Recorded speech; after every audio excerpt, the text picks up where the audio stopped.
ताकि हम पहले वो डिस्कस कर लें, फिर हम आगे फर्दर चलते हैं।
ओके जी, अगर क्लियर है तो अब हम आगे फर्दर प्रोसीड करते हैं। जो हमारे पास जो नेक्स्ट है,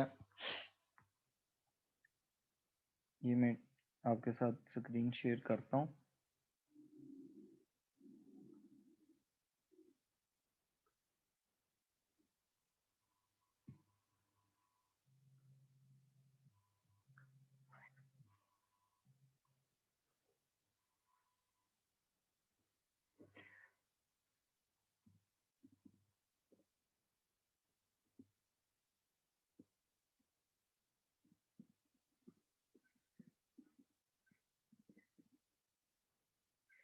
अच्छा देखें, ये नॉन प्रॉफिट ऑर्गेनाइजेशन के रिव्यू क्वेश्चंस हैं जो आपको भी स्क्रीन पर शेयर हो रहे नज़र आ रहे होंगे आपको। ठीक है, इसमें देखें कि आज हम पहले प्रैक्टिस करेंगे जो लॉन्ग क्वेश्चंस हैं उनकी, फिर देन हम प्रैक्टिस करेंगे उसके बाद हमारे पास जो एमसीक्यूज हैं उनकी। अच्छा देखें, जो नॉन प्रॉफिट ऑर्गेनाइजेशन होती है ना, जो कल मैंने पढ़ाया था, थोड़ा सा उसमें और एडिशन कर देता हूँ कि उसमें जो नॉन प्रॉफिट ऑर्गेनाइजेशन है उसमें एक अकाउंट और बनता है, that is known as receipts and payments accounts. ठीक है, उसे क्या कहते हैं? Receipts and payments account. जो रिसीट्स एंड पेमेंट अकाउंट होता है वो जस्ट लाइक आपका कैश बुक बनता है, जैसे हमारी कैश बुक होती है, या आप कह लें कि कैश का अकाउंट होता है या बैंक का अकाउंट होता है। ठीक हो गया, जिसमें सारी की सारी पेमेंट्स हमारे पास बताई जाती हैं और रिसीट्स बताई, इनकी इंफॉर्मेशन गिवन होती है कि आपकी कितनी पेमेंट्स थी और आपने कितनी रिसीट्स की हैं ड्यूरिंग द ईयर, और वो सारी की सारी कैश वाली होंगी। ठीक हो गया। अब यहाँ पर हम एक सिंपल से क्वेश्चन से पहले स्टार्ट करते हैं, साथ में क्वेश्चन में थ्योरेटिकल एस्पेक्ट्स आएंगे, थ्योरेटिकल एस्पेक्ट्स भी हम साथ में क्लियर करते जाएंगे। ठीक हो गया।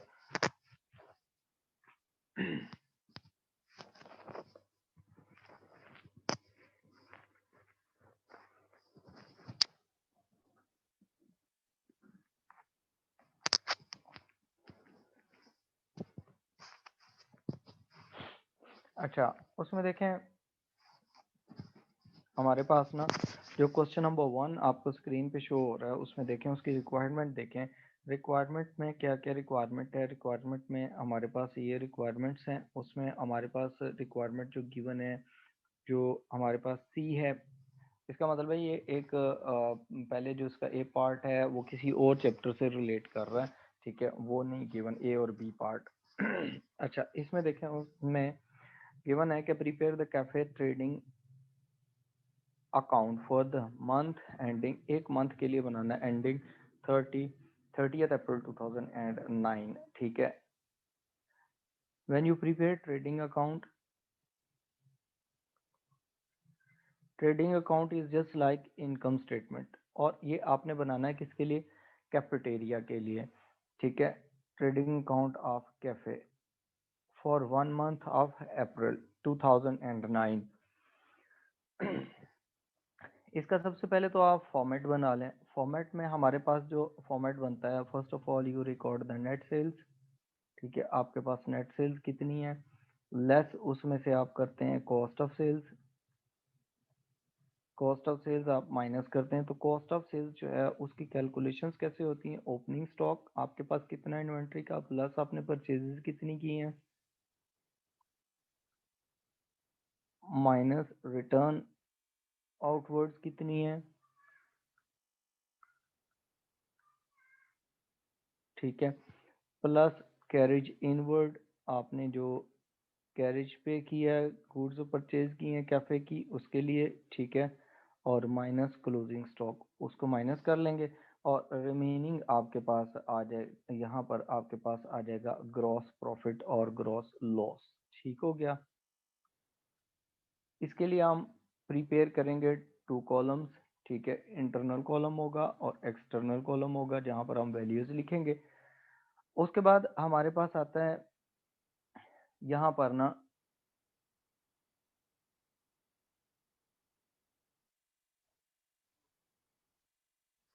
अच्छा, हमारे पास इसके अलावा जो चीज़ आती है वो ये देखें कि हमारे पास ना हम क्या करते हैं, ग्रॉस प्रॉफिट आएगा, ग्रॉस प्रॉफिट के बाद हमारे पास ऐड कर देंगे अदर इनकम्स, अगर कोई कैफे की अदर इनकम है, लेकिन इसमें इनकम अदर इनकम होती नहीं है।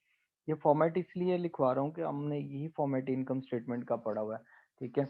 उसके बाद आपके आ जाती हैं लेस एक्सपेंसेस, जो हमारे पास एक्सपेंसेस होते हैं कैफे वगैरह के वो हम उसमें से माइनस कर लेते हैं। ठीक हो गया।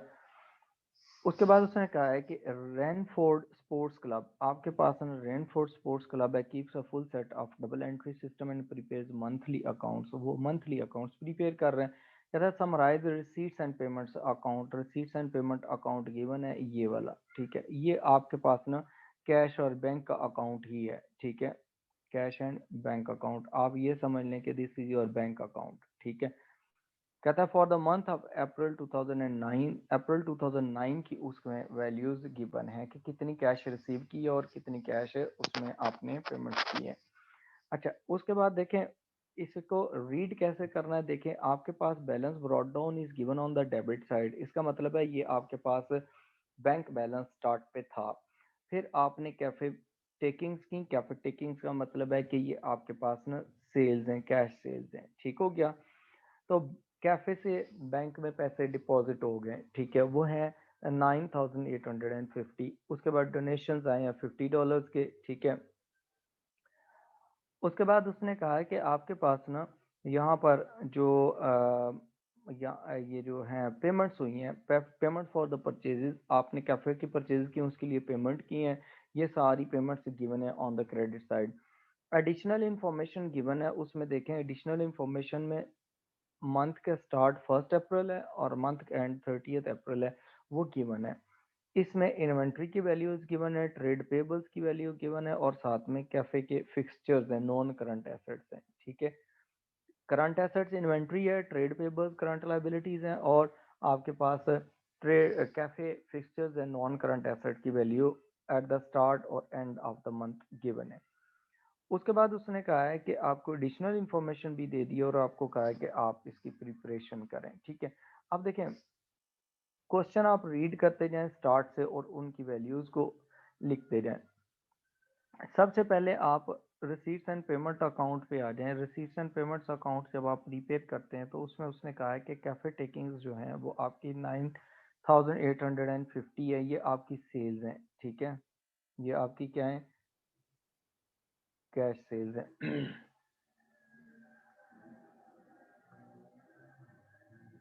ये कितनी है आपकी 9850, इसको आप लिख लेंगे, ठीक है।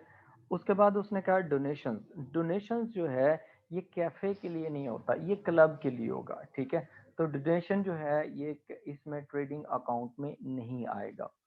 उसके बाद आपके पास आता है payment for the cafe purchases, जो कैफे परचेजेस की हैं उसके लिए पेमेंट की है। एक बात याद रखना है कि ये जो पेमेंट होती है ये ट्रेड पेबल्स को पेमेंट हुई है।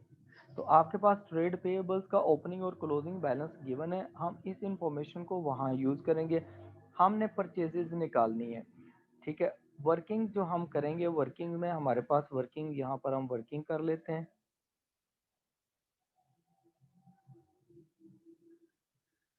ठीक है। वर्किंग में first of all we are going to find out the purchases, ठीक है। तो परचेजेस को फाइंड आउट करने के लिए what will we do, we will prepare trade payables account, trade payables account, trade payables का जब आप अकाउंट प्रिपेयर करेंगे तो ट्रेड पेबल्स की ओपनिंग वैल्यू भी गिवन होगी, क्लोजिंग भी गिवन होगी। जब आपने पेमेंट करनी है, आपने 4320 की पेमेंट की है, तो इसकी जर्नल एंट्री होती है trade payables account debit and bank account credit. ठीक है, तो हम ट्रेड पेबल्स का अकाउंट प्रिपेयर कर रहे हैं, तो this value will be here on the debit side. You will write down this on the debit side of account trade payable, क्योंकि ये एंट्री क्या होगी, trade payables account debit, bank account credit. तो trade payables account की debit side पे आएगी और reference आप क्या लिखेंगे, बैंक अकाउंट का। ठीक हो गया। उसके बाद आपके पास जनरल एक्सपेंसेस है, जनरल एक्सपेंसेस है ये क्लब के। ठीक है, उसमें अगर इंफॉर्मेशन दी होगी आगे कि कैफे के इतने एक्सपेंसेस उसमें डालने, तो फिर हम उसको डाल लेंगे, अदरवाइज ये सारे के सारे क्लब के एक्सपेंसेस हैं जो इनकम एंड एक्सपेंडिचर अकाउंट में जाएंगे। Repairs to the cafe fixtures, जो कैफे फिक्सचर्स हैं उनको आपने रिपेयर किया है, तो ये तो कैफे का एक्सपेंस है।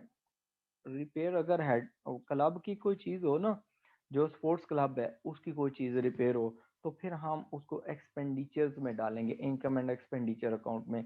क्योंकि रिपेयर हो रही है कैफे के किसी चीज की, कैफे के एसेट की, तो कैफे के एक्सपेंसेस उसके जो ट्रेडिंग अकाउंट होगा या इनकम स्टेटमेंट होगी उसमें जाके लिखेंगे रिपेयर्स। रिपेयर्स फॉर ये आपके रिपेयर्स टू कैफे फिक्सचर्स, ये कितनी है रिपेयर्स टू कैफे फिक्सचर्स हैं, वो आपके पास आ रही हैं। यहाँ पर हम इंटरनली लिखेंगे, हो सकता है इसकी एडजस्टमेंट भी आगे हो, 165 की ब्रैकेट स्टार्ट करके। ये जो बैलेंस कैरी डाउन गिवन है ना, ये आपको शो कर रहा है कि आपका cash at bank at the and closing balance है। ठीक है, ये cash at bank at closing balance है, इसको हम यहाँ पर कहीं नहीं लिखेंगे, जो हमारे पास ट्रेडिंग अकाउंट बनेगा। उसके बाद आपके पास आता है, उसने कहा है कि आपके पास ने एडिशनल इन्फॉर्मेशन दे दी है। एडिशनल इन्फॉर्मेशन में कैफे की ओपनिंग इन्वेंट्री भी दे दी है और क्लोजिंग भी दे दी है। ओपनिंग इन्वेंट्री हमारे पास आ रही है कितनी, 1700 की, तो हम ओपनिंग इन्वेंट्री यहाँ पर ट्रेडिंग अकाउंट में लिख लेंगे, और क्लोजिंग इन्वेंट्री है हमारे पास 1230 की, वो भी लिख लेंगे। ठीक हो गया।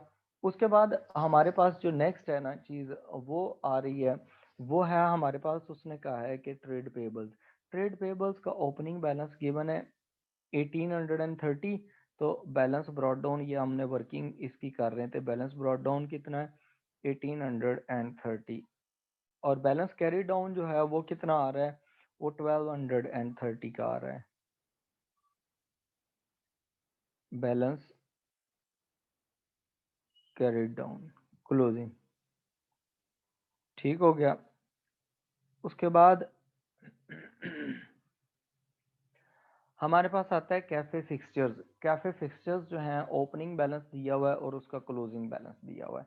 अब इसका भी अगर आप टी अकाउंट बना लें तो आपको पता चल जाएगा कि इसमें डेप्रिसिएशन हुई है या क्या चीज़ हुई है, उससे आपको आपको वर्किंग करने में इजी हो जाएगी। फिक्सचर्स का अकाउंट बना लेते हैं, cafe fixtures account, debit side, credit side. ठीक है, अब यहाँ पर देखें कैफे फिक्सचर्स की ओपनिंग वैल्यू है, बैलेंस ब्रॉड डाउन है, वो हमारे डेबिट एसेट है, तो balance brought down will be debit balance कितना है 5450, और जो बैलेंस कैरी डाउन है वो कितना है, balance carry down will be 5400। ठीक हो गया। उसके बाद उसने कहा है कि सेकंड जो एडजस्टमेंट है उसमें कहा है the cafe takings recorded in the receipts and payments account, वो इसके बारे में बात कर रहा है कि ये जो आपने कैफे टेकिंग्स रिकॉर्ड की हुई है ना, ये वाली रिसीट्स एंड पेमेंट्स अकाउंट में, कहता है डू नॉट इंक्लूड, उसमें नहीं, do not include the income of 770 for the birthday party held on 20th अप्रैल। ये आपके पास ना ड्यूरिंग द मंथ कोई बर्थडे पार्टी हुई, उससे आपको इनकम हुई 770 वो आपने नहीं लिखी, तो इसकी एडजस्टमेंट क्या होगी, आप इसमें ऐड अप कर देंगे 770 सेल्स के अंदर जाके, उसको आपने लिखा हुआ नहीं था, उसको आपने इंक्लूड कर लिया। उसके बाद उसने कहा है कि जो थर्ड एडजस्टमेंट है, कहता है the wages of the cafe manager have not been paid, आपने उसे पेमेंट नहीं की, ठीक है, for the month of April, अप्रैल की। अब देखें पेमेंट की है या नहीं की, अक्रूवल कॉन्सेप्ट ऑफ अकाउंटिंग कहता है कि आपने अगर पेमेंट नहीं की फिर भी वो आपका एक्सपेंस है जो आपने वेजेस हैं, ठीक, तो एक्सपेंसेस को आपने रिकॉर्ड करना है, वो कितने 815, ठीक है, तो आपके पास जो वेजेस हैं कैफे मैनेजर की वेजेस हैं वो हैं आपके पास 815 की, वो आप यहाँ पर रिकॉर्ड कर लेंगे, ठीक हो गया। अब इसके अलावा कोई इंफॉर्मेशन नहीं गिवन, तो ये जो हमारे पास ट्रेड पेबल्स का अकाउंट है इसको क्लोज करेंगे। जब हम इसको क्लोज करेंगे तो हमारे पास इसके वैल्यू आ जाएगी कि हमारे पास क्या, जी मुस्कान आप हैंड रेज किया है, हमारे पास है 4320 के डेबिट साइड पे वैल्यू है, प्लस 1230 की वैल्यू है, ठीक है, ये टोटल बनती है 55 5550, 5550। इसमें से आप क्रेडिट साइड पे गिवन वैल्यू माइनस कर लें तो 3720 ये आपके पास आ गया। ठीक है, ये क्या है, ये आपकी क्रेडिट परचेजेज हैं, these are your purchases for the month. अब ये आपकी परचेजेज हैं, ये आपके ट्रेड, ये जो आपका रिसीट्स एंड पेमेंट्स अकाउंट उसमें सॉरी ट्रेडिंग अकाउंट है उसमें जाएंगी वैल्यू 3720,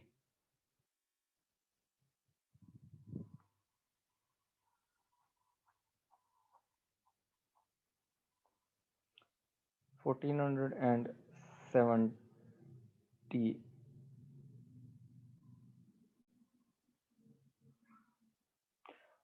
अच्छा हाँ, वैल्यू जो है वो मैंने यहाँ से ही कर लेता हूँ, ठीक है, थैंक यू मुस्कान। ये है आपकी जो ट्रेड पेबल्स की वैल्यू है, मैंने ऊपर वाली लिख ली थी 1470 है, ठीक है, तो ये हमारे पास वैल्यू करेक्ट हो जाएंगी, फिर सारी वैल्यूज ही हम करेक्ट करेंगे।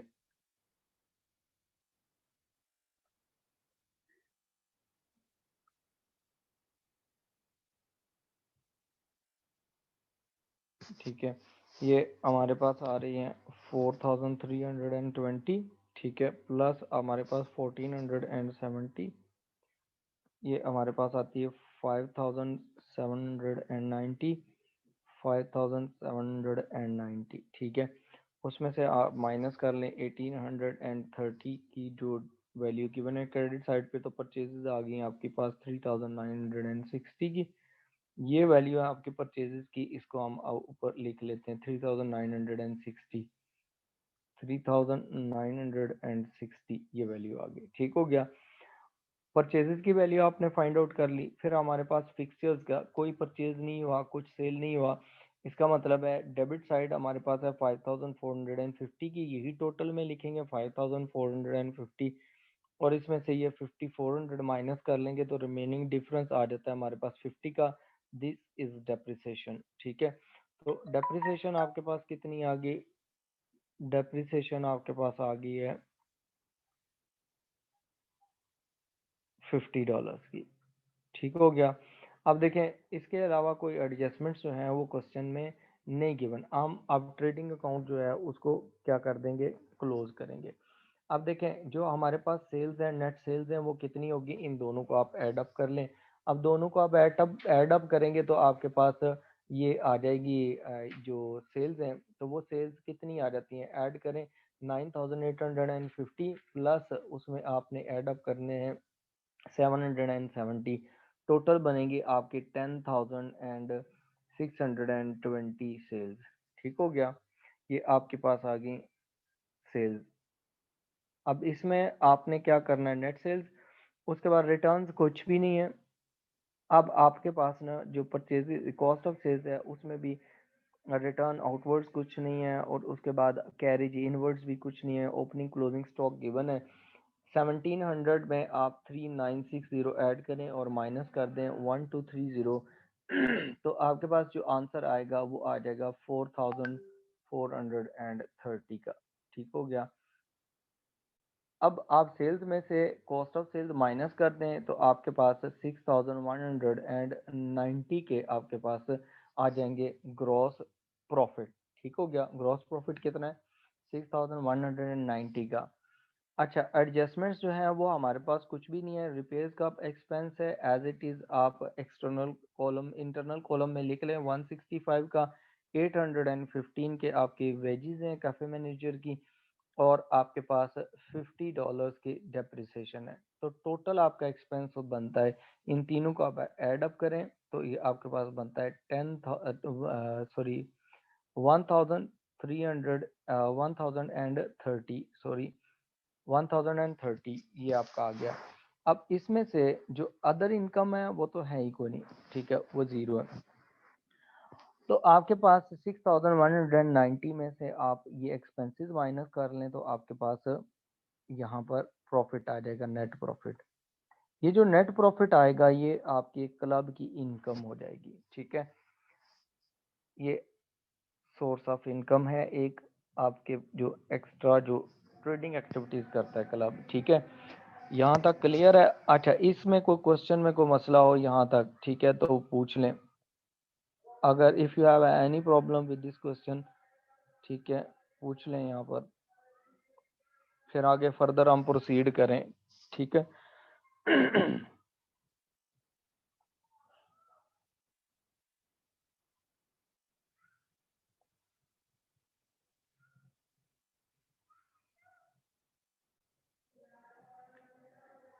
ओके, मुस्कान क्लियर है, बाकी और लोग क्लियर है? आगे चलें। अच्छा देखें, फिर हमारे पास नेक्स्ट उसने कहा, सेकंड जो उसकी रिक्वायरमेंट है उसमें उसने कहा है कि you are required to state two differences between the receipts and payments account, ठीक है, and income and expenditure account. ये एक तो इनकम स्टेटमेंट है, दूसरी जस्ट लाइक कैश बुक है।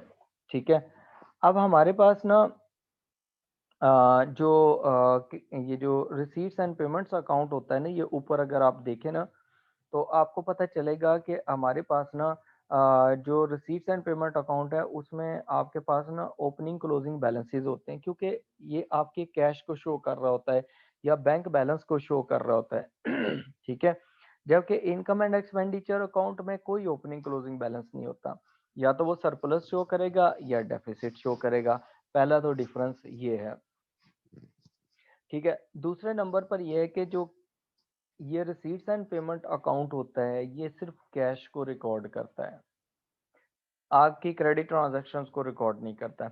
जबकि इनकम एंड एक्सपेंडिचर अकाउंट में आप cash transaction plus non cash transaction वो भी सारी रिकॉर्ड करते हैं। जैसे कि डेप्रिसिएशन हो गया, अभी हमने देखा, तो वो भी इनकम एंड एक्सपेंडिचर अकाउंट में भी आ सकता है कि अगर आपका एक नॉन करंट एसेट है वो क्लब का है तो फिर उसमें जाएगा। ये तो कैफेटेरिया का हमारा एसेट था तो उसकी डेप्रिसिएशन भी कैफे को ही चार्ज की है। अगर क्लब का एसेट होगा तो क्लब को उसकी डेप्रिसिएशन चार्ज होगी इनकम एंड एक्सपेंडिचर में अकाउंट में एज एन एक्सपेंडिचर। अच्छा, उसके बाद जो हमारे पास होता है इसमें ये होता है जो डिफरेंस इनमें एक और ये होता है कि आपके पास ना जो ये है रिसीट्स एंड पेमेंट अकाउंट है उसमें देखें कि आपने डोनेशन रिसीव किए हैं, कैफे कैफे की सेल्स वगैरह हुई है वहां से रिसीव किए हैं, सारा कुछ आप लिखते हैं, ये आपके रेवेन्यू रिसीट्स हैं। और जो कैपिटल रिसीट्स है ना, कैपिटल रिसीट्स में अगर आप देखें तो आपके पास ना पेमेंट्स हैं। जैसे आपने कोई नॉन करंट एसेट परचेज कर लिया होता तो वो यहाँ पर क्रेडिट पे आता, आप उसकी पेमेंट कर देते। ठीक है, तो इसका मतलब है receipts and payment account revenue expenditure revenue receipts को भी रिकॉर्ड करता है और कैपिटल रिसीट्स को भी रिकॉर्ड करता है। ठीक है, रिसीट्स एंड पेमेंट्स अकाउंट। जबकि आपका जो इनकम एंड एक्सपेंडिचर अकाउंट है वो सिर्फ और सिर्फ रेवेन्यू जो नेचर के एक्सपेंसेस होते हैं उनको, एक्सपेंडिचर्स होते हैं और इनकम होती है उनको रिकॉर्ड करता है, कैपिटल के रिकॉर्ड नहीं करता है। कैपिटल कैपिटल नेचर की जो चीज़ें होती हैं वो स्टेटमेंट ऑफ फाइनेंशियल पोजीशन में चली जाती हैं। ठीक है, क्लियर है? मैं आपको ना इनके ये फाइल भी शेयर करूँगा। इनके जो आंसर्स हैं वो आपने गौर से पढ़ लेने हैं, जो डिफरेंसेस हैं वो आपको क्लियर हो जाएँगे फर्दर, ठीक है? उसके बाद अगर आप देखें, ये था क्वेश्चन नंबर 1।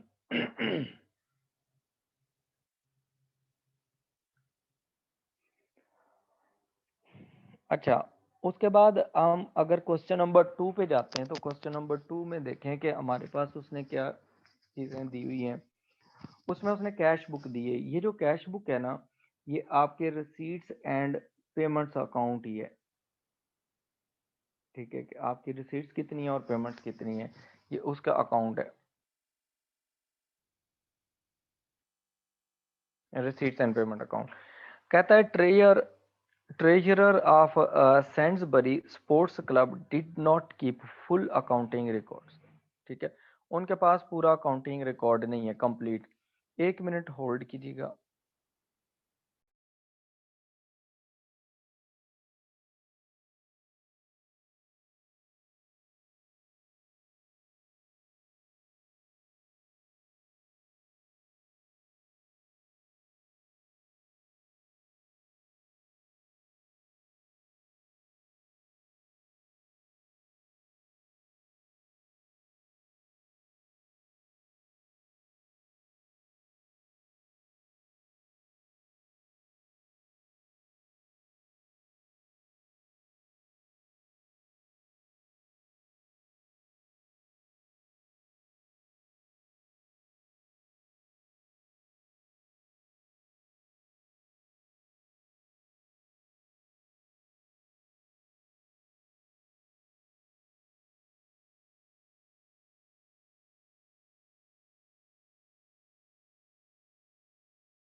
सॉरी, अच्छा, यहाँ पर यह है कि उसके पास ना कंप्लीट रिकॉर्ड नहीं है, ठीक है? उसके पास है, तो इसमें से मिसिंग फिगर बहुत सारे कैलकुलेट करने होते हैं। नॉर्मली इसी तरह का ही क्वेश्चन आता है कि आपको ना काफ़ी ज़्यादा मिसिंग फिगर्स निकालने पड़ते हैं, ठीक है?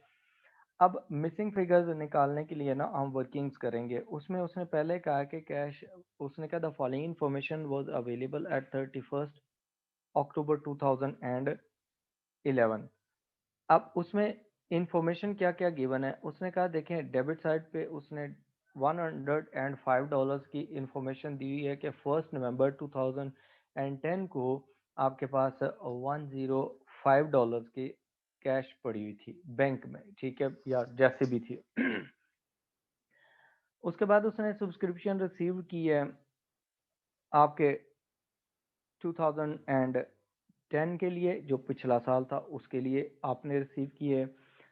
उसके बाद करंट ईयर 2011 के लिए की है, और प्लस उसके बाद उसने क्या किया है कि आपके पास उसने 31 अक्टूबर 2012 को उसने क्या किया है, उसके लिए आपने एडवांस सब्सक्रिप्शन ले लिया, मतलब 3 टाइप्स की सब्सक्रिप्शन रिसीव की है। 150 रिसीव किया। आपका ईयर जो एंड हो रहा है ना वो देखें, आपका ईयर एंड हो रहा है 31 अक्टूबर 2011, ठीक है? ड्यूरिंग द ईयर आपने, जो आपका साल स्टार्ट हुआ था 1 नवंबर 2010 से और एंड हुआ 31 अक्टूबर 2011 को, ये पूरा अकाउंटिंग पीरियड था। उस पीरियड में आपने 3 तरह की सब्सक्रिप्शन रिसीव की है। एक आपने रिसीव किया है जो ईयर पुराना था, लास्ट ईयर था, प्रीवियस काउंटिंग पीरियड था, जो $150 हैं, वो पिछले साल के रिसीव किए, एरियर में थे वो रिसीव किए। आपने 3200 रिसीव किया करंट ईयर के लिए, और आपने एडवांस सब्सक्रिप्शन ले ली है $310 की, ठीक है? उसके बाद उसने कहा कि सेल ऑफ रिफ्रेशमेंट से आपको $25,000 आए हैं और आपने परचेज ऑफ रिफ्रेशमेंट किए। ये जो रिफ्रेशमेंट्स हैं ये तो होनी है डेफिनेटली जो कैफेटेरिया वगैरह वहाँ से, तो आपने उनको सेल किया रिफ्रेशमेंट को पर 25,000 में और परचेज किया 19,000 में, उसके लिए पेमेंट्स की हैं आपने।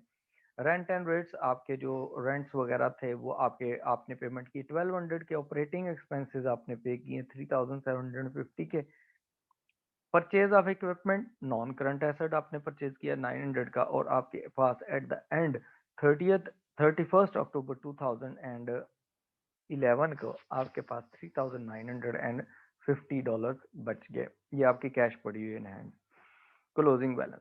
उसके बाद एडिशनल इंफॉर्मेशन में, तो एडिशनल इंफॉर्मेशन में उसने बताया कि आपके पास इन्वेंट्री जो पड़ी हुई है, ओपनिंग क्लोजिंग दी है, ऑपरेटिंग एक्सपेंसेस की ओपनिंग क्लोजिंग बैलेंस है, तो हम ऑपरेटिंग एक्सपेंसेस के लिए भी वर्किंग करेंगे, उसके लिए अकाउंट बनाएंगे।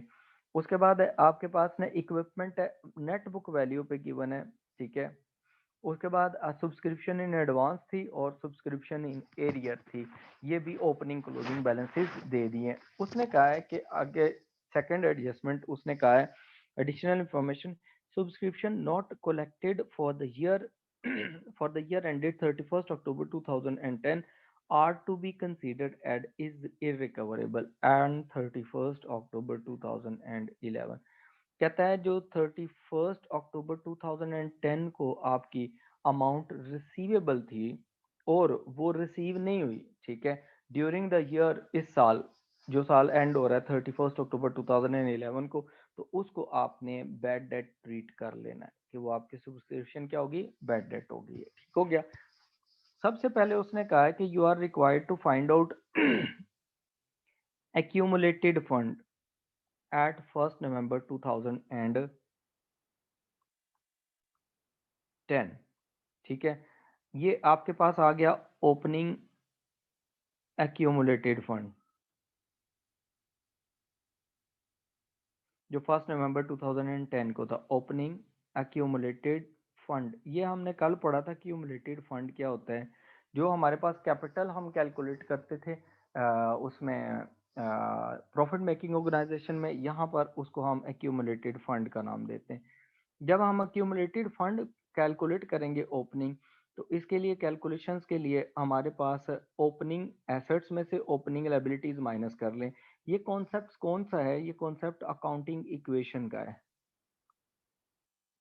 ठीक है। अकाउंटिंग इक्वेशन जो होती थी उसमें क्या होता था कि आपके पास assets are equal to capital plus liabilities है, capital plus liabilities, and if you want to calculate the capital, आप क्या करेंगे, कैपिटल कैलकुलेट करने के लिए आप एसेट्स में से लायबिलिटीज को माइनस करेंगे। लायबिलिटीज राइट हैंड साइड पे इक्वेशन के ऐड हो रही हैं, लेफ्ट हैंड साइड पे जाके माइनस हो जाएंगी। ये होता है प्रॉफिट मेकिंग ऑर्गेनाइजेशन में। जो हमारे पास नॉन प्रॉफिट ऑर्गेनाइजेशंस होती हैं ना, उनमें जब हम एक्यूमुलेटेड फंड फाइंड आउट करते हैं ना, एक्यूमुलेटेड फंड, तो वो भी कैपिटल की तरह ही फाइंड होता है। एक्यूमुलेटेड फंड कैपिटल की ही तरह फाइंड होगा। आपके जो एसेट्स हैं उनमें से आप क्या करेंगे, लायबिलिटीज को माइनस कर देंगे। उसने क्योंकि आपको कहा है कि आपने ये फाइंड आउट करना है 1 नवंबर 2010 को, ठीक है। इसका मतलब है ये साल के स्टार्ट में था, ओपनिंग है, तो आप क्या करेंगे, ओपनिंग एसेट्स में से ओपनिंग लायबिलिटीज माइनस कर लेंगे। अब देखें ओपनिंग एसेट्स और ओपनिंग लायबिलिटीज कहाँ मिलेंगी। अब देखें 1 नवंबर 2010 ये डाटा गिवन है, फर्स्ट जो एडिशनल इंफॉर्मेशन गिवन है वहां पर आपके पास ओपनिंग एसेट्स कौन कौन से थे वो देख लें। आपके पास जो एसेट्स थे वो टोटल बनते हैं ओपनिंग एसेट्स वो आपके कौन कौन से हैं और उसमें से लायबिलिटीज निकाल लें। जो इन्वेंट्री है ओपनिंग 2200 की वो आपका एसेट था, ठीक है। ऑपरेटिंग एक्सपेंसेस प्रीपेड थे, तो प्री पेमेंट्स भी एसेट होते हैं, ये ओपनिंग एसेट था। उस पर बाद इक्विपमेंट जो है ये भी आपका एसेट है, ये कितनी वैल्यू का है, 3200 का, और उसमें से आपने सब्सक्रिप्शन इन एडवांस, आप जो एडवांस में पैसा ले लेते हैं ना, ठीक है, वो आपकी लायबिलिटी होती है। वो आपकी क्या होती है? लायबिलिटी। तो आपने ओपनिंग बैलेंस, ये आपकी लायबिलिटी थी 175 की, वो हम इसमें से माइनस कर लेंगे। और सब्सक्रिप्शन इन एरियर, ये आपके एसेट्स हैं, आपने रिसीव करने, ठीक है, कि आपने इतने सब्सक्रिप्शन रिसीव करनी थी साल के स्टार्ट में, एरियर थी, तो वो आपकी बनती है 270। अच्छा, ये आपके पास आ गया, एसेट था, इसको ऐड करेंगे, सॉरी। और उसके बाद आपके पास ओपनिंग कैश कितनी थी? वो कैश ऊपर गिवन है कैश बुक में, ठीक है, ओपनिंग कैश 105 की, तो ये भी आपका एसेट था, इसको भी आप ऐड कर लेंगे। तो कैलकुलेशन करें कि आपके पास सब्सक्रिप्शन कितनी निकलती है, इसमें से कैलकुलेट करें एक्यूमुलेटेड फंड कितना आ गया। एक्यूमुलेटेड फंड आपका बनेगा, ये सारी वैल्यूज ऐड करें और उसमें से 175 ही एक लायबिलिटी है जो आपने माइनस करनी है, तो आपके पास ये बनता है 5700 की वैल्यू, ठीक है। ये आपका एक्यूमुलेटेड फंड है ओपनिंग। सेकंड, ये आपका हो गया part A of question number 2, ठीक है। पार्ट बी में उसने क्या कहा, कहता है you are required to prepare refreshment trading account for the year. Refreshment trading account जब आप बनाएंगे वो इनकम स्टेटमेंट की तरह बनेगा जो हमने ऊपर बनाया, ठीक है। B part, trading account,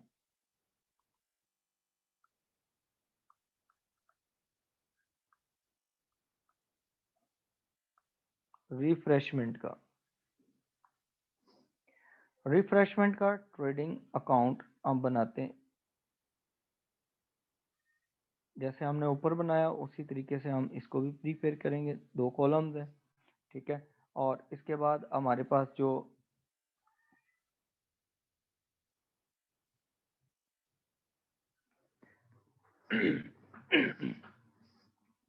net sales लिखेंगे सबसे पहले, we will write down net sales, वो कितनी है, उसमें से लेस करेंगे हम कॉस्ट ऑफ सेल्स। जो कॉस्ट ऑफ सेल्स हम माइनस करते हैं उसमें क्या क्या चीजें आती हैं? Opening stock plus purchases minus return outwards,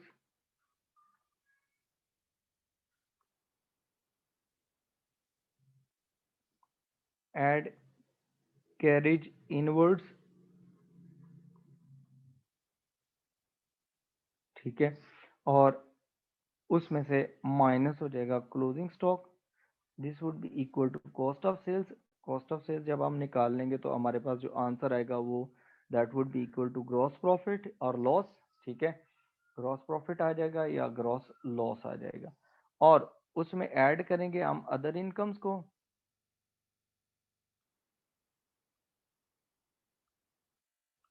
ठीक है। और लेस करेंगे हम एक्सपेंसेस को या ऑपरेटिंग एक्सपेंस, ठीक हो गया। अब यहाँ देखें हमारे पास ना जो इन्फॉर्मेशन गिवन है ना उसके अकॉर्डिंगली हमारे पास जो इन्फॉर्मेशन गिवन है वो हम उसके मुताबिक ही यहाँ पर प्रिपरेशन कर लेते हैं। अच्छा, सबसे पहले तो आप ये देखना है आपने ना कि आपकी जो इनकम्स हैं वो कहाँ कहाँ से आ रही हैं, रिफ्रेशमेंट की, इस एरिया की, ट्रेडिंग अकाउंट की, ठीक है। उसके बाद आपके पास ना उसने दूसरे नंबर पर मांगा, उसने कहा है कि you are required to prepare in part C, you are required to prepare income and expenditure account, ठीक है। इनकम एंड एक्सपेंडिचर अकाउंट आपने बनाना है, ठीक है। अब यहाँ देखें इनकम एंड एक्सपेंडिचर अकाउंट जब हम बनाएंगे वो भी मैं इधर ही नीचे बना लेता हूँ कि इनकम एंड एक्सपेंडिचर अकाउंट कितना है। इनकम एंड एक्सपेंडिचर अकाउंट, ठीक है, ये पार्ट सी है। अब इसमें इनकम एंड एक्सपेंडिचर अकाउंट में भी आपने दो ही कॉलम बना लेने, इसके प्रिपेयर कर लेने, ठीक है। ऊपर आपने हेडिंग दे देना इनकम का, ठीक है, आपकी इनकम कहाँ कहाँ से आएगी। और नीचे आपने इसमें से एक्सपेंडिचर्स माइनस कर लेने, ठीक है, लेस एक्सपेंडिचर्स। अच्छा अब इसमें देखें, आ, हमारे पास ना जो क्वेश्चन है उसमें चीज़ें ऊपर से हम रीड करते जाते हैं और हम उनको लिखते जाते हैं। पहले नंबर पर तो आप देखें कि आपके पास ना जो इंफॉर्मेशन गिवन है ना वो है ओपनिंग, ये कैश बुक में ये जो ओपनिंग बैलेंस की वैल्यू गिवन है वो हमें नहीं चाहिए। अब वो हमने ओपनिंग जो क्यूमुलेटेड फंड है उसमें जो नोट डाउन कर ली है। फिर हमें चाहिए सब्सक्रिप्शन की इंफॉर्मेशन। तो सब्सक्रिप्शन जो होती है इसके लिए आपको करनी पड़ेगी वर्किंग। ठीक है, सब्सक्रिप्शन के लिए क्या करनी पड़ेगी? वर्किंग। तो वर्किंग हम यहाँ पर कर लेते हैं,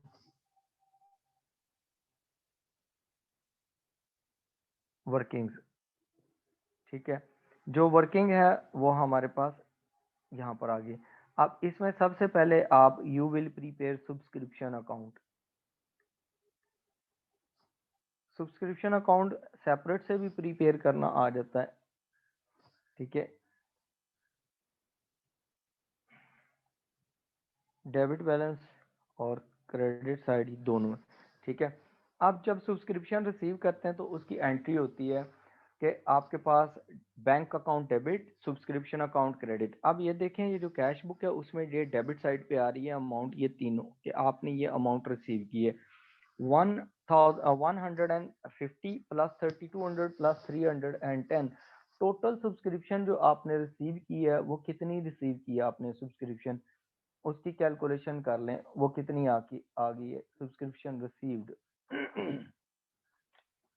ठीक है, वो 150 प्लस 3,200, 150 प्लस 3,200 प्लस आपके पास आ गई 310। ये आपने टोटल 3,660 की सब्सक्रिप्शन रिसीव की है।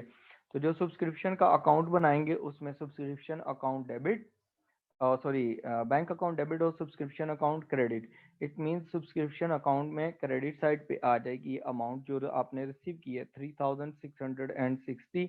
This would B subscription receive, और बैंक का रेफरेंस दे देंगे या कैश का रेफरेंस दे देंगे जो आपने कैश रिसीव की है। ठीक हो गया। उसके बाद आपके पास जो इंफॉर्मेशन है उसने कहा सेल ऑफ रिफ्रेशमेंट है। जो रिफ्रेशमेंट सेल हो रही है वो है आपके पास किसका है वो रिफ्रेशमेंट, ये आपके पास है सेल हुई है। ठीक है, आपके पास जो सेल हो रही है ना उसको आपने कहाँ लिखना है? ट्रेडिंग अकाउंट में। तो सेल हो रही है आपके पास 25,000 की, वो आप ब्रैकेट में लिख लें, अगर कोई एडजस्टमेंट होगी तो हम उसमें कर लेंगे। सेल ऑफ रिफ्रेशमेंट भी आपके पास आ गई। उसके बाद रिफ्रेशमेंट आपके पास जो कैश बुक है ना उसकी जो क्रेडिट साइड है उसमें गिवन है परचेज ऑफ रिफ्रेशमेंट। आपने जो परचेज की है ना रिफ्रेशमेंट वो कितने की परचेज की है वो देखें। अच्छा, इसमें ना आपके पास ना एक चीज देखें, जो पहला क्वेश्चन था ना उसमें यह था कि आपको ट्रेड पेबल की ओपनिंग क्लोजिंग बैलेंसेस दिए हुए थे। इसका मतलब है कि आप क्रेडिट पे परचेज करते हैं और फिर पेमेंट कुछ कर देते हैं। तो वहां से हम ट्रेड पेबल्स का अकाउंट बनाया था टू फाइंड आउट परचेजेस। ठीक है, लेकिन यहाँ पर आप नहीं बनाएंगे क्योंकि आपके पास उसने कहीं पर भी ट्रेड पेबल्स फॉर रिफ्रेशमेंट नहीं दिया हुआ ओपनिंग क्लोजिंग बैलेंस। इसका मतलब है कि सारी की सारी जितनी भी परचेजेस होती हैं वो कैश में हो रही हैं। वो किस में हो रही हैं? कैश में। तो आपके पास जो परचेजेस हैं यहाँ पर वो कितनी है? 19,000 की। ये आप यहाँ पर परचेजेस के सामने लिख लें, ट्रेडिंग अकाउंट में 19,000 की आपकी परचेजेस होगी। ठीक हो गया। उसके बाद आपके गिवन है, उसने दिया हुआ क्वेश्चन में उसने कहा है कि rent and rates. Rent and rates जो है उसके लिए आपके ओपनिंग या क्लोजिंग कोई बैलेंस नहीं गिवन। ठीक है, उसके लिए ओपनिंग या क्लोजिंग कोई बैलेंस नहीं गिवन। तो जो रेंट एंड रेट्स होंगे उनके लिए आप क्या करेंगे? उनके लिए आपने इसकी कहाँ लेके जाएंगे? उसने ये नहीं बताया कि रेंट एंड रेट्स किसके हैं। ठीक है, क्या ये कैफे के हैं? अगर या रिफ्रेशमेंट एरिया के हैं? अगर बताए होते तो फिर हम इसे एक्सपेंसेस में लिखते हैं। अदरवाइज ये रेंट एंड रेट्स जो पेमेंट हुई है ये सारी की सारी आपके पास इनकम एंड एक्सपेंडिचर्स में लिख दी जाएगी। ठीक है, रेंट एंड रेट्स 1200। अब ये जो रेंट एंड रेट्स है इसको ब्रैकेट में मैं इसलिए लिख रहा हूँ, हो सकता है कोई प्रीपेड हो या अक्रूड हो, रेंट्स एडजस्टमेंट हो सकती है नीचे। उसके बाद जो आया है क्वेश्चन में, उसने कहा ऑपरेटिंग एक्सपेंसेस 3750, ये तो है ही एक्सपेंसेस, ये तो कैफे के हैं ही नहीं, ऑपरेटिंग एक्सपेंसेस है। ऑपरेटिंग जो एक्सपेंसेस हैं वो किसके गिवन है, उसने ये नहीं बताया कि ये रिफ्रेशमेंट एरिया के हैं, कैफे के हैं, किसके बार के हैं। तो इसका मतलब है कि ये इनकम एंड एक्सपेंडिचर अकाउंट में जाएंगे। ये ओवरऑल जो क्लब है ना, स्पोर्ट्स क्लब सैंडसबरी, उसके रिफ्रेशमेंट ऑपरेटिंग एक्सपेंसेस हैं 3750, तो ये इनकम एंड एक्सपेंडिचर में चले जाएंगे। 3750 ये आपके ऑपरेटिंग एक्सपेंसेस हैं। ठीक हो गया। उसके बाद नेक्स्ट उसने कहा है कि आपके पास जो रिसीट्स एंड पेमेंट्स का अकाउंट है, उसमें ना उसने परचेज ऑफ इक्विपमेंट दिया है। तो जो परचेज ऑफ इक्विपमेंट है, ये हमारे पास ना जो इक्विपमेंट का नेट बुक वैल्यू दी हुई है, इसका एक हम अकाउंट बना लेंगे वर्किंग में, ताकि हम उसमें लिख लें। तो जो परचेज होगा वो उसमें डेबिट साइड पे आ जाएगा, इक्विपमेंट अकाउंट।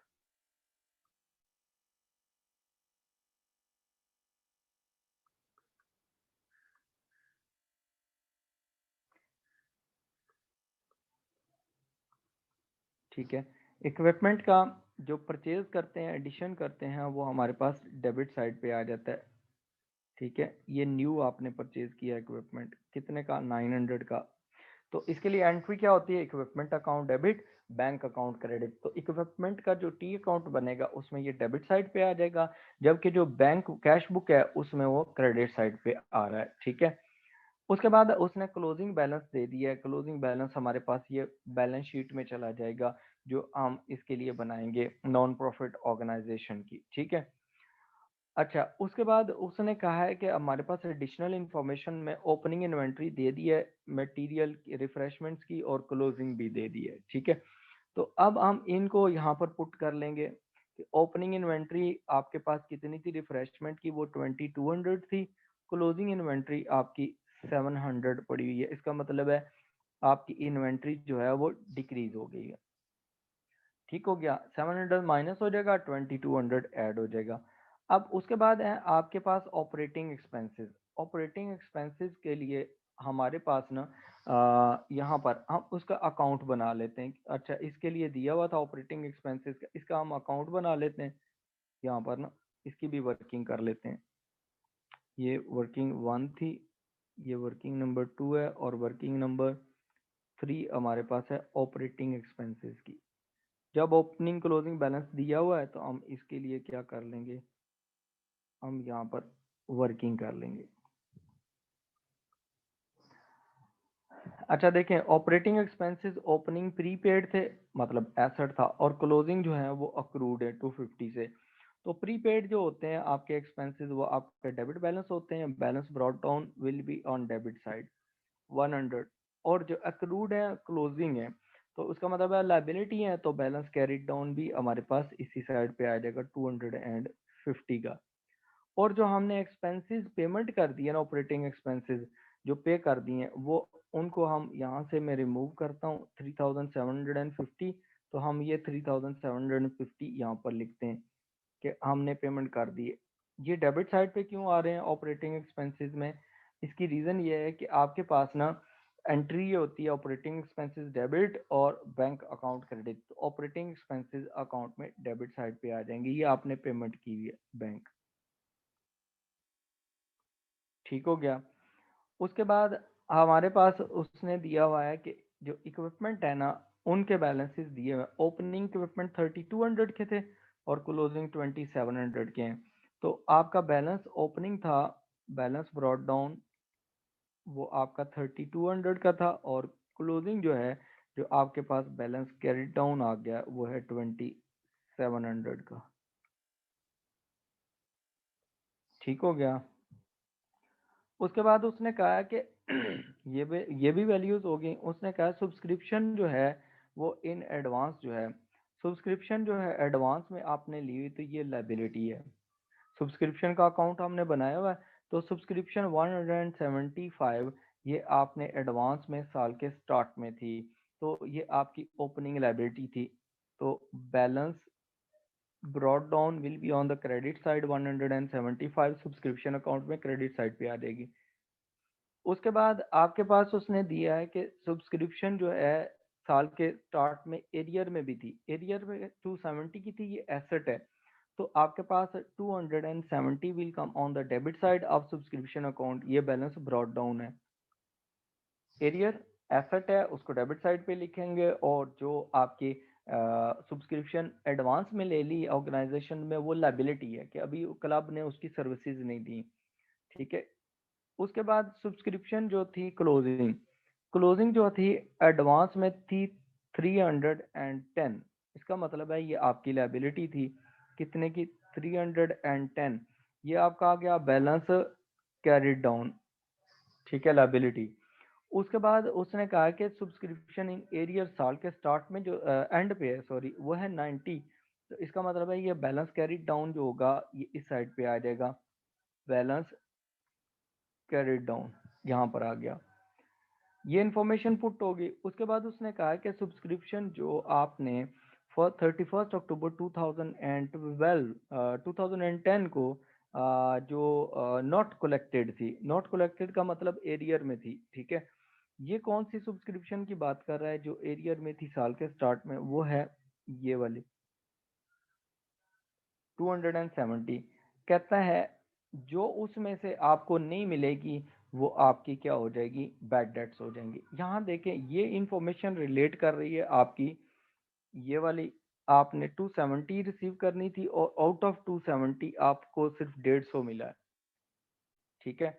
तो रिमेनिंग अमाउंट कितनी आपकी बैड डेट्स हो जाएंगे। तो आपके बैड डेट्स कितने कितने से हो गए कि साल के स्टार्ट में आपने इन जो सब्सक्रिप्शन रिसीव करनी थी वो रिसीव करनी थी 270, लेकिन उसमें से 150 सिर्फ मिले हैं ड्यूरिंग द ईयर। तो इसका मतलब है रिमेनिंग जो है वो आपके बनते हैं 120, ये आपके बैड डेट्स हो गए। तो बैड डेट्स जो होते हैं वो सब्सक्रिप्शन अकाउंट में क्रेडिट साइड पे जाएंगे। ठीक है। वो कहाँ जाएंगे, सब्सक्रिप्शन अकाउंट में क्रेडिट साइड पे ये सब्सक्रिप्शन अकाउंट में ये क्रेडिट साइड पे चले गए, ये आपके हो गए बैड डेट्स। और बैड डेट्स की दूसरी जो चीज होती है वो रिपोर्ट होते हैं एक्सपेंसेस में। कहाँ पर रिपोर्ट होते हैं वो, एक्सपेंसेस में। तो यहाँ पर जो क्लब के एक्सपेंडिचर्स होंगे उसमें जाके रिपोर्ट हो जाएंगे बैड डेट्स।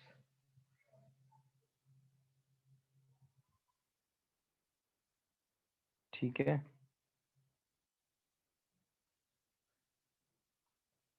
120 के ये हो गए। ठीक हो गया, आपके बैड डेट्स आ गए $120 के। अच्छा, अब हम क्या करेंगे, अब हमने ना बाकी चीज़ें अब क्लोज करनी है। पहले तो वर्किंग्स क्लोज करते हैं। वर्किंग्स जब हम क्लोज करेंगे तो हमारे पास ना हम सब्सक्रिप्शन का अकाउंट सबसे पहले क्लोज करते हैं, ताकि हमें पता चल जाए कि सब्सक्रिप्शन इनकम कितनी हमारे पास इस दफ़ा आई है।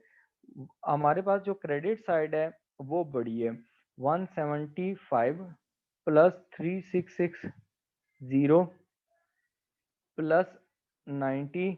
ठीक है।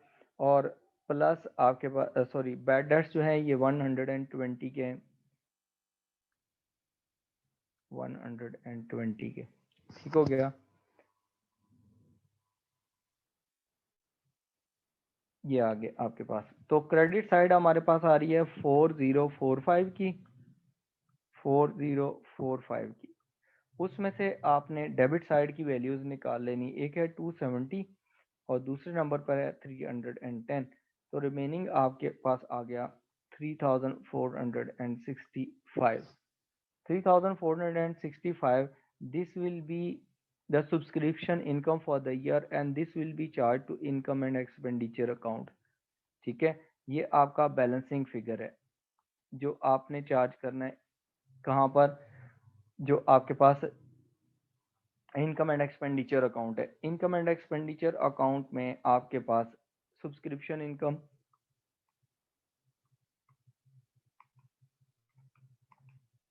ठीक है, वो आपके पास आ रही है 3465 की। ठीक हो गया।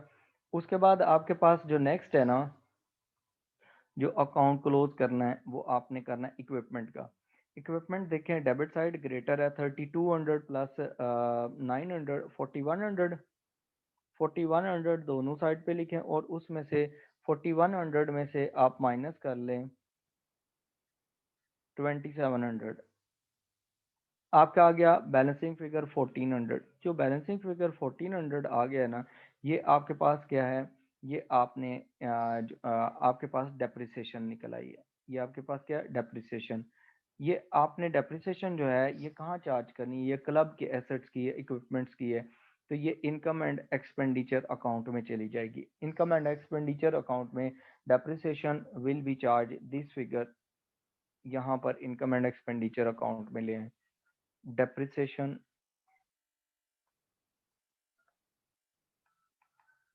1400 ये आपकी आ गई, ये हमने यहाँ पर लिख लिया।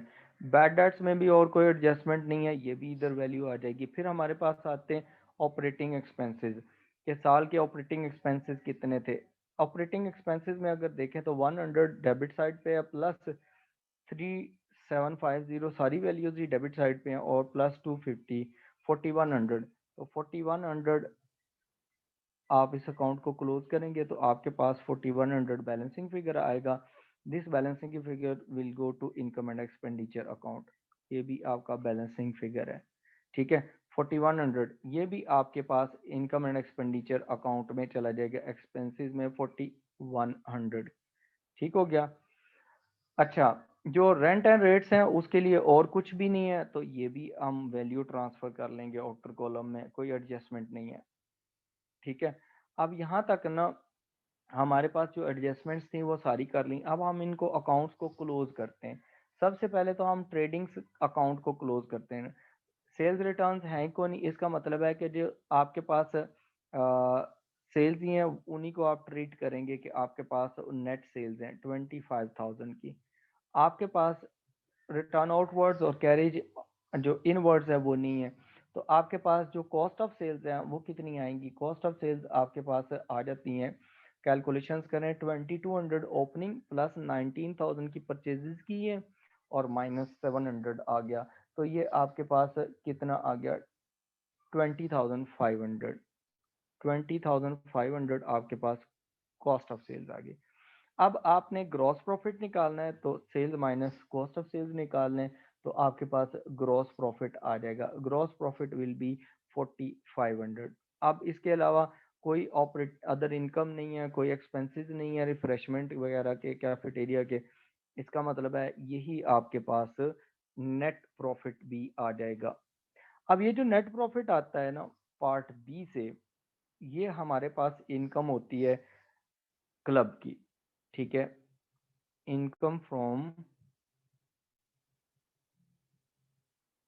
रिफ्रेशमेंट। रिफ्रेशमेंट से आपको जो इनकम आई है वो कितनी आई है, ये आपने, मैं ब्रैकेट में इसलिए पार्ट बी लिख रहा हूँ क्योंकि आपको वो इंफॉर्मेशन याद रहे कि आपने ये वैल्यू कहाँ से निकाली थी। ये वाली वैल्यू यहाँ शिफ्ट हो गई, ठीक हो गया। उसके बाद देखें कि कैफेटेरिया की ना और इनकम कौन सी है, क्या डोनेशंस वगैरह हैं। डोनेशंस इस दफ़ा इस क्वेश्चन में नहीं गिवन, ठीक है। तो इसका मतलब है कि आपके पास यही दो इनकम्स ही हैं।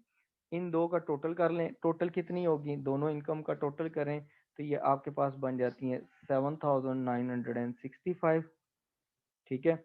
और आपके जो एक्सपेंसेस हैं वो एक्सपेंसेस के कौन कौन से हैं, 120 के बैड डेट्स हैं और ये सारे चारों एक्सपेंसेस हैं। आप इनको क्या कर लें, ऐड कर लें। टोटल एक्सपेंडिचर बनता है आपका 6,820, ठीक हो गया। तो आपने इसमें से ये वैल्यू माइनस कर लेनी है, जैसे आप प्रॉफिट निकालते हैं तो आपके पास सरप्लस या डेफिसिट आ जाएगा। तो इस केस में हमारे पास आ रहा है 1145 का सरप्लस, ठीक हो गया। अगर नेगेटिव वैल्यू आती तो वो हमारे पास आता डेफिसिट।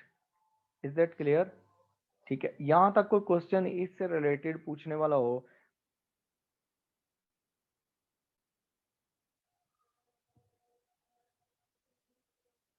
आपने ऑपरेटिंग स्टेटमेंट जो है ना, trading account income and expenditure account ये पैरेलल बनाना है, ठीक है। फिर आपने क्वेश्चन शुरू करना है, वन बाय वन आपने फाइंड आउट सर्च करके नहीं क्वेश्चंस करने हैं, वो आप उस अदरवाइज वो सॉल्व नहीं होगा आपसे। क्वेश्चन नंबर डी देखें, इसकी सॉरी रिक्वायरमेंट डी, उसने कहा state section of the Standsbury sports club balance sheet at 31st October 2009 in which subscription paid in advance will appear, give the reason.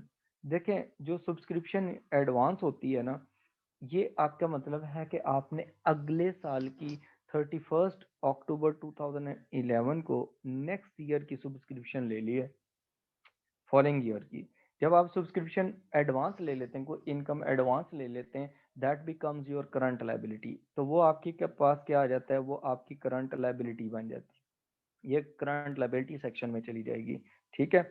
उसके बाद कहता है कि state the section of the sports club balance sheet on 31st October 2011, ठीक है। ये जो section का वर्ड यूज कर रहे हैं ना, इसका मतलब होता है कि आपने नॉन करंट एसेट में ट्रीट करना है उसको, करंट एसेट की सेक्शन में ट्रीट करना है, करंट लायबिलिटी की सेक्शन में ट्रीट करना है, या नॉन करंट लायबिलिटीज के सेक्शन में ट्रीट करना है, या जो कैपिटल वाले सेक्शन होता है, या जिसे हम एक्यूमुलेटेड फंड यहाँ पर कहते हैं, जो नॉन प्रॉफिट ऑर्गेनाइजेशन है, उसकी बात हो रही है। पांचों सेक्शंस में से कहाँ जाएगा। कहता है in which the purchase of equipment will appear, purchase of equipment, equipment आपका नॉन करंट एसेट है, equipment is your non current asset. तो जो नॉन करंट एसेट होता है उसको आप कहाँ पर लिखते हैं, वो आपके पास स्टेटमेंट ऑफ फाइनेंशियल पोजीशन में आपके पास नॉन करंट एसेट के सेक्शन में आ जाएगी ये वैल्यू, ठीक है। Is that clear. अब आपने क्या करना है, अब आपने ना ये वाले क्वेश्चंस जो हैं नेक्स्ट अटेम्प्ट करने हैं। तो अब जो नेक्स्ट कल क्लास होगी हमारी, उसमें आपने जो इसमें प्रॉब्लम्स होंगी वो आपने मुझसे डिस्कस करनी है। फिर हम कल एक नया टॉपिक करेंगे। टोटल इसमें जो क्वेश्चंस हैं वो 6 हैं, out of 6 we have done 2। अब मैं आपके पास आपके साथ में एक और डॉक्यूमेंट शेयर करता हूँ जिसमें हम एमसीक्यूज करते हैं।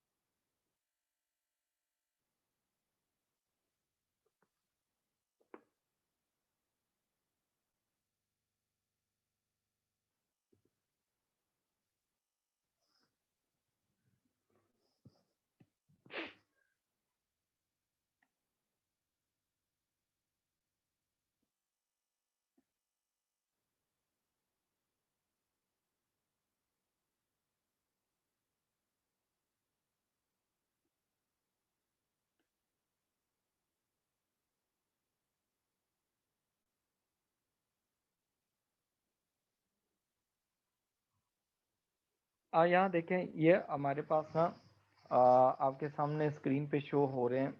हमारे पास ये एमसीक्यूज हैं नॉन प्रॉफिट ऑर्गेनाइजेशन के, नॉन प्रॉफिट ऑर्गेनाइजेशन एमसीक्यूज, ठीक हो गया।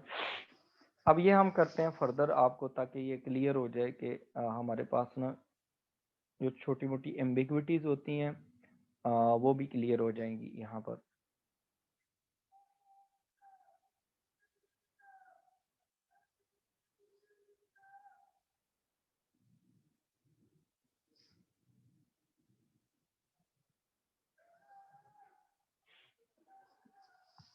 अब यहाँ देखें, जो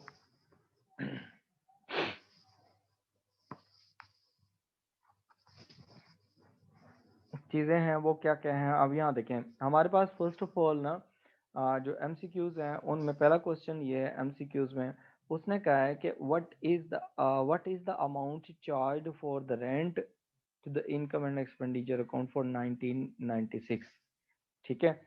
उसके लिए इंफॉर्मेशन दी हुई है कि इस साल एक्सपेंस कितना आपने चार्ज करना है इनकम एंड एक्सपेंडिचर अकाउंट में एज एन एक्सपेंडिचर, किसके लिए, रेंट के लिए। कहता है social clubs receipts and payments account, यानी कि उसका जो रिसीट्स एंड पेमेंट अकाउंट है, कैश बुक है, for 1996 showed the rent paid के पेमेंट कितनी हुई है, 4000 की।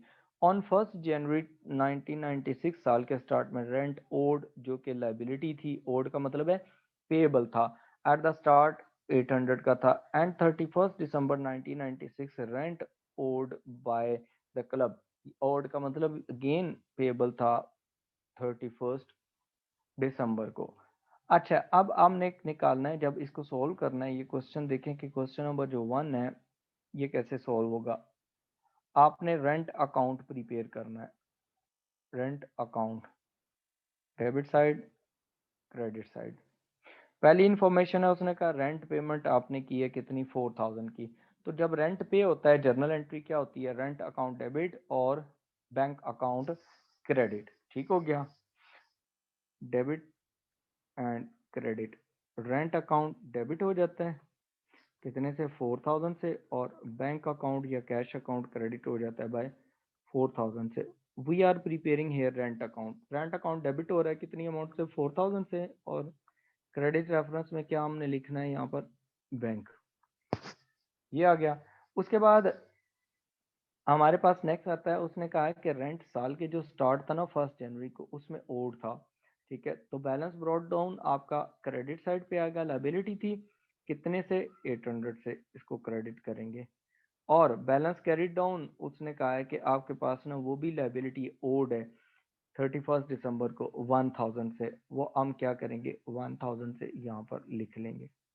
अब हम इसको क्या कर लेंगे, क्लोज कर लेंगे।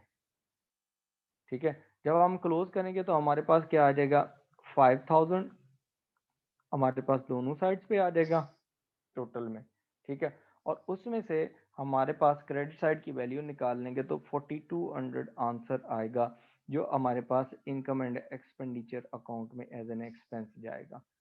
ठीक है, तो हमारे पास कौन सा आंसर इसमें करेक्ट है, option B is the correct option. Is that clear.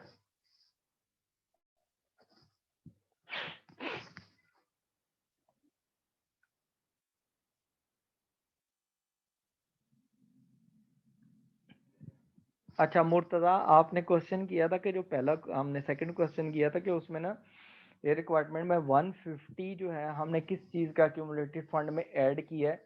तो वो जो रिसीट्स एंड पेमेंट अकाउंट था, उसका जो ओपनिंग बैलेंस था वो भी है, तो आपका एसेट था ना। अगर वो डेबिट डेबिट साइड पे है तो एसेट ऐड होगा। अगर वो क्रेडिट साइड पे होता ना, हमारे पास रिसीट्स एंड पेमेंट्स अकाउंट का क्रेडिट बैलेंस ओपनिंग होता, तो इसका मतलब था हमने बैंक से ओवरड्राफ्ट करवाया, तो वो लाइबिलिटी होती, वो हम उसमें से माइनस कर देते। Is that clear Murtaza. अच्छा, उसके बाद देखें आपके पास ना जो नेक्स्ट क्वेश्चन है वो कौन सा क्वेश्चन है, उसे रीड करें क्वेश्चन को जरा। नेक्स्ट क्वेश्चन हमारे पास है कि which of the following is similar to the clubs receipts and payment account. कहता है कि ये जो नीचे चार अकाउंट्स गिवन है, चार स्टेटमेंट्स गिवन है, कहता है कौन सी है जो इनकम एंड एक्सपेंडिचर अकाउंट से सिमिलैरिटी रखती है। वेलकम मुर्तजा। अच्छा, उसमें देखें रिसीट्स एंड पेमेंट्स अकाउंट, मैंने आपको बताया था कि जो नॉन प्रॉफिट ऑर्गेनाइजेशन है उसमें रिसीट्स एंड पेमेंट अकाउंट जो होती है ना, ये कैश बुक की तरह होती है। कैश बुक में हम दो अकाउंट इकट्ठे ही बना रहे होते हैं, कैश का अकाउंट और बैंक का अकाउंट। तो हमारे पास इसमें option B is the correct option. ठीक हो गया। उसके बाद आप देखें आपके पास जो नेक्स्ट क्वेश्चन है वो क्या है, उसने कहा है कि आपके पास ना where will this item appear, ये आइटम कहाँ पर अपीयर होगा। कहता है during the year orchestral society bought $10,000 of the new musical instruments. जो इंस्ट्रूमेंट्स होते हैं ये आपके पास होते हैं इक्विपमेंट्स। ठीक हो गया, ये आपके होते हैं नॉन करंट एसेट्स। ठीक है, नॉन करंट एसेट्स पहली बात है अपीयर होंगे कहाँ पर, बैलेंस शीट में। आपने इसको कहाँ पर लेके जाना है, स्टेटमेंट ऑफ फाइनेंशियल पोजीशन में, या आप उसको बैलेंस शीट लिखेंगे स्टेटमेंट ऑफ फाइनेंशियल पोजीशन में। लेकिन जब उसने कहा पेइंग बाय चेक, तो जब चेक के थ्रू आप पेमेंट करते हैं तो इसका मतलब है कि आप कैश बुक में लिखेंगे, और कैश बुक यहाँ पर कौन सी है, receipts and payment account non profit organisation में। तो फिर ऑप्शन कौन सी, ए ऑप्शन उसने कहा ओनली बैलेंस शीट में खाली नहीं होगा क्योंकि पेमेंट भी हुई है। Option A is wrong, income and expenditure account में आएगी ही नहीं क्योंकि ये एक्सपेंस थोड़ी है, ये तो कैपिटल एक्सपेंडिचर है यानी कि नॉन करंट एसेट है, इसलिए आप इसमें उसको रिकॉर्ड नहीं कर सकते। थर्ड में मैं इनकम एंड एक्सपेंडिचर अकाउंट दिया, इसलिए ये ऑप्शंस जो तीनों हैं ये रॉन्ग होगी। रिसीट्स एंड पेमेंट अकाउंट यानी कि कैश बुक में आएगा प्लस बैलेंस शीट, दोनों जगहों पे आएगा। Non current assets balance sheet में और रिसीट्स एंड पेमेंट्स अकाउंट में क्रेडिट साइड पे चला जाएगी ये अमाउंट। Is that clear? उसके बाद आपके पास क्वेश्चन नंबर 4 है, उसने कहा information about the club is given. उसने कहा कि आपने subscription received during the year आपने किए हैं, subscription owing at the start of the year थी और subscription owing at the end of the year, and you are required to find out what is the amount of subscription shown in the income and expenditure account. तो हम इसके लिए क्या करेंगे, हम subscription account prepare कर लेते हैं।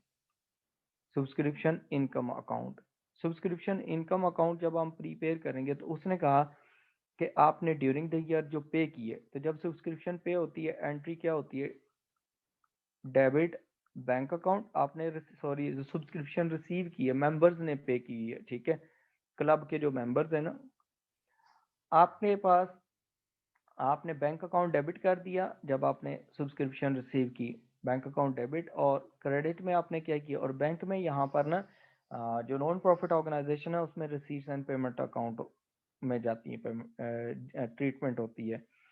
अच्छा, बैंक अकाउंट डेबिट हो गया और क्रेडिट में आपके पास क्या हो गया, आपकी सब्सक्रिप्शन इनकम, ये आपके पास क्रेडिट होगी 12,000 से। We are preparing subscription account, तो सब्सक्रिप्शन अकाउंट में ये क्रेडिट साइड पे अमाउंट जानी चाहिए 12,000, यहाँ हम 12,000 लिखेंगे और रेफरेंस क्या लिखेंगे, बैंक अकाउंट, यहाँ पर आपका बैंक अकाउंट आ गया, ठीक है। उसके बाद उसने कहा सब्सक्रिप्शन एरियर में थी, ओइंग थी, यानी कि मेंबर्स ने सब्सक्रिप्शन अभी नहीं दी थी, तो ये तो आपका एसेट हुआ, balance brought down, opening balance, balance brought down asset हो गया कि आपने रिसीव नहीं की हुई थी, रिसीवेबल थी, और एट द एंड आपकी सब्सक्रिप्शन जो है वो आपके पास आ गई, बैलेंस कैरी डाउन 800, ठीक हो गया। अब देखें आपके ना यहाँ पर आ गए 12,800 क्रेडिट साइड पे, 12,800 यहाँ पर भी क्रेडिट साइड पे आ गया, उसमें से आपने डेबिट साइड वाली 1200 अमाउंट निकाल दी, तो आपके पास जो आंसर आएगा वो सब्सक्रिप्शन रिसीव्ड, वो आपके आ जाएगी, सब्सक्रिप्शन होगी फॉर द ईयर, ठीक है। निकालें कितना बैलेंस आता है, 12,800 माइनस 1200, तो ये आ जाएगा 11,600, ठीक है। This will be go to income and expenditure account, ठीक है, ये आपकी सब्सक्रिप्शन इनकम आ गई, तो 11,600 जो है ये आपका आंसर होगा ऑप्शन ए। क्वेश्चन नंबर 5 कहता है what is similar to the clubs accumulated fund. Club के एक्यूमुलेटेड फंड से सिमिलर है कैपिटल अकाउंट। अभी मैंने जो क्वेश्चन पढ़ाया था आपको सेकंड क्वेश्चन, उसमें भी मैंने बताया था कि जो एक्यूमुलेटेड फंड है वो आपके पास क्या कैपिटल अकाउंट से ही होता है।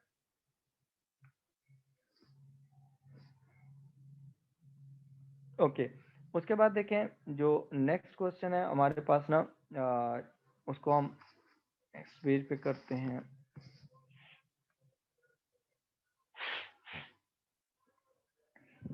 क्वेश्चन नंबर 6 देखें। अब इसमें देखें क्वेश्चन नंबर जो 6 है ना, उसने कहा है the table shows the information relating to the subscription income of the club for the financial year, ठीक है। आपको टेबल ने सब्सक्रिप्शन इनकम आपको डिटेल दे दी है। अब उसमें उसने कहा है सब्सक्रिप्शन एरियर में थी, यानी कि एसेट था, और सब्सक्रिप्शन एडवांस लाइबिलिटी, ये था आपका एसेट और ये आपकी है लाइबिलिटी, सब्सक्रिप्शन इन एडवांस, ठीक है। कहता है during the year subscription amounting 1700 were received, आपने रिसीव कितनी 1700 की है। कहता how much should be credited to income and expenditure account. इसके लिए भी आप क्या करेंगे, income and expenditure account prepare करेंगे, ठीक है। आपने सॉरी सब्सक्रिप्शन अकाउंट प्रिपेयर करेंगे, सब्सक्रिप्शन इनकम अकाउंट,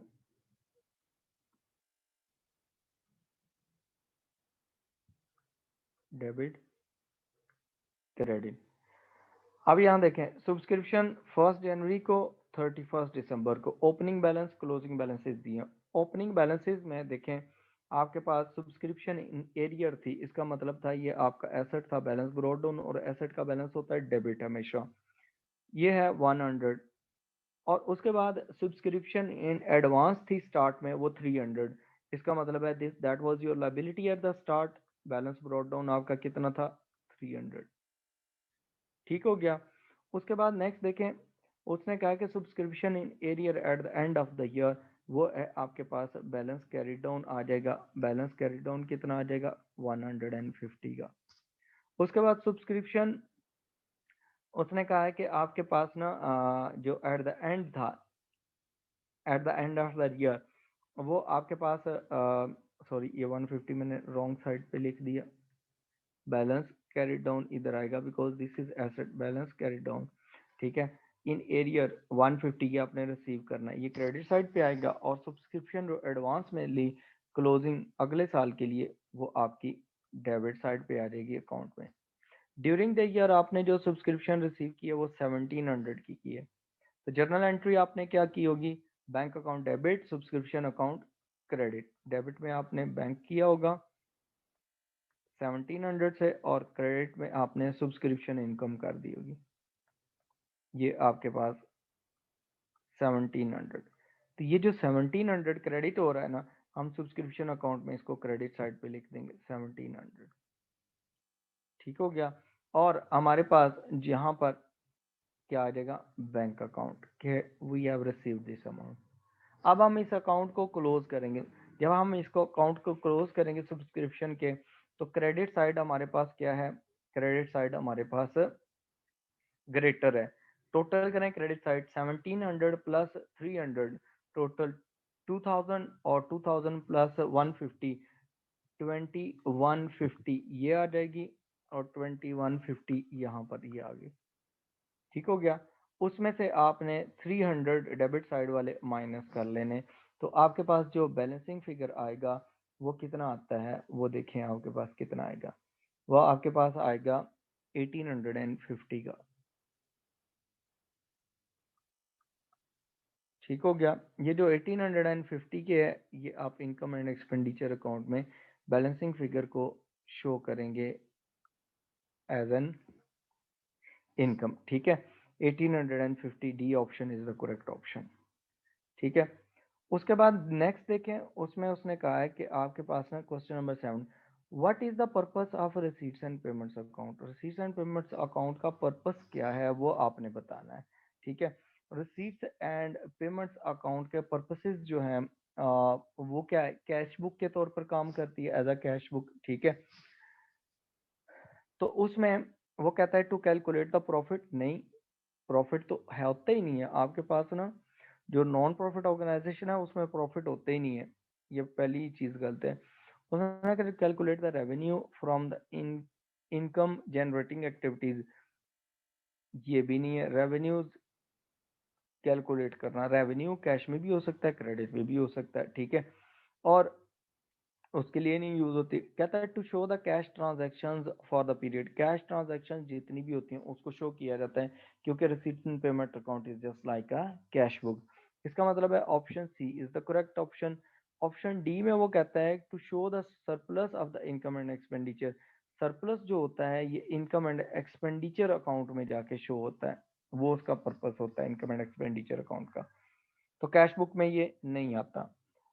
उसके बाद क्वेश्चन इसमें जो ऑप्शन सी है that is the correct option.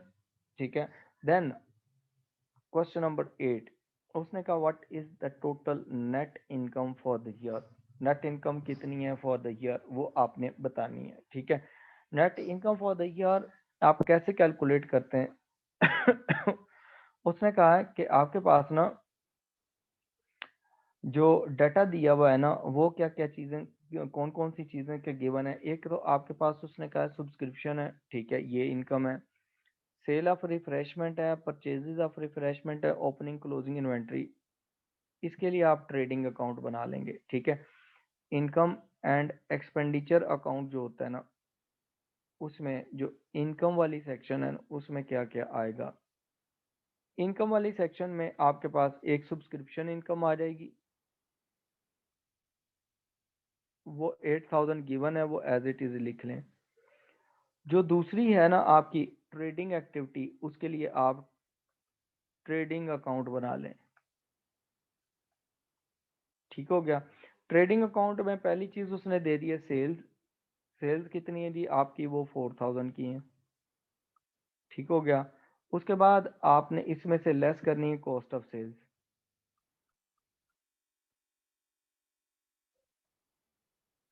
Opening stock plus purchases less closing stock, ठीक हो गया। हमारे पास ओपनिंग स्टॉक जो है वो कितना है, ओपनिंग स्टॉक यहाँ पर गिवन है पर उसने दिया हुआ 800, क्लोजिंग स्टॉक गिवन है 600 का, और आपके पास परचेजेस गिवन है कितने की, वो आपके पास गिवन है 2000 की, ठीक होगी। अब आपके पास आपने सारी वैल्यूज लिख ली, सेल्स भी लिख ली, परचेजेस भी लिख ली, ओपनिंग क्लोजिंग सब कुछ लिख लिया। आपके पास कॉस्ट ऑफ सेल्स कितनी बनती है, 2000 प्लस 800 माइनस 600 2200, ठीक है। उसमें से आप माइनस कर लें तो आपके पास जीपी आ जाएगा, एक्सपेंसेस यहीं को नहीं तो यही इनकम कंसिडर होगी। 1800 की आपकी इनकम ये आ जाती है। आपके पास जो इनकम है वो आपके पास कितनी आ रही, 1800, 8000 पहली प्लस ये ट्रेडिंग इनकम, दो इनकम्स आपके पास आ गई, तो टोटल कितनी होगी, 9800 की टोटल इनकम आ गई,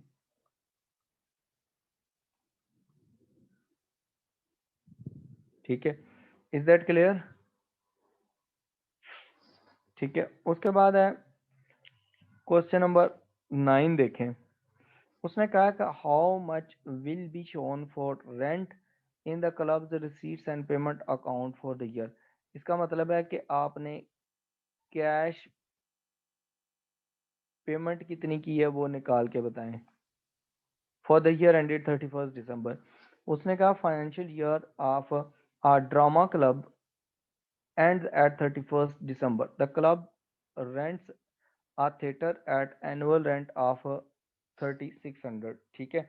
उसका रेंट कितना है, एनुअल रेंट कितना है उसका, 3600 का रेंट गिवन है। उसने कहा है कि आपके पास ना on 1st January the rent accrued amounted to 300 and during 2001 total 4500 was paid। अच्छा देखें, रेंट अकाउंट बनाने की ज़रूरत ही नहीं है क्योंकि उसने बता दी है कि रेंट पेड कितना है।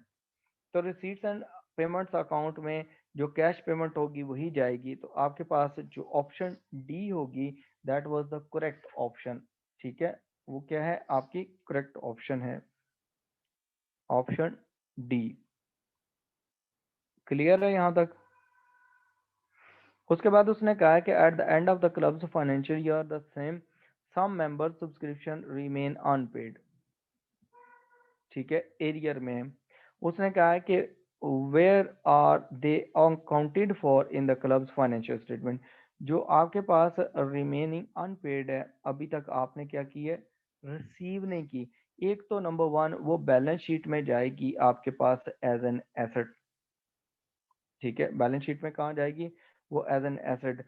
और उसके बाद दूसरे नंबर पर आप क्या करेंगे, उसकी जो ट्रीटमेंट होती है वो कहाँ जाएगी, इनकम एंड एक्सपेंडिचर अकाउंट में ट्रीटमेंट होती है उसकी।